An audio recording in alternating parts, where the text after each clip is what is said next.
And one more piece of context from Purdue's 81-58 loss to Iowa State here at Mackey Arena. This whole Purdue season, the context for everything is the national championship. It's what every player on this team has been upfront about and vocal about how much they're pursuing that. Matt Painter said this is the best chance he's ever had, best team he's ever been poised to win a national championship.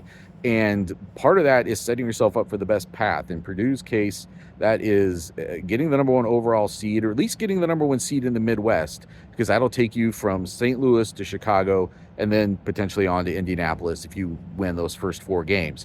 And today, Iowa State just put an emphatic data point in its own favor to be the number one seed in the Midwest. And Michigan's still in that category too. There's going to be a lot of competition for that number one overall seed in the Midwest. There was a time this year when Houston, it looked like, was not going to be allowed to be to go through the South because it was listed as the home school for that regional, and they switched some things up with Rice. So now Houston can go through the South.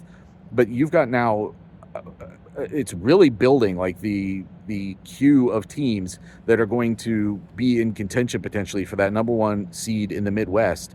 And Iowa State just put 23-point win on the team that was number one in the country before today, and certainly won't be on Monday. I just think that's something to remember when it comes to March. If this is, even if all these teams just go on and have really good seasons, when you start doing a head-to-head comparison, this is one team that's already come to Mackey Arena and put a big data point in their favor, and Michigan's going to be here later this season.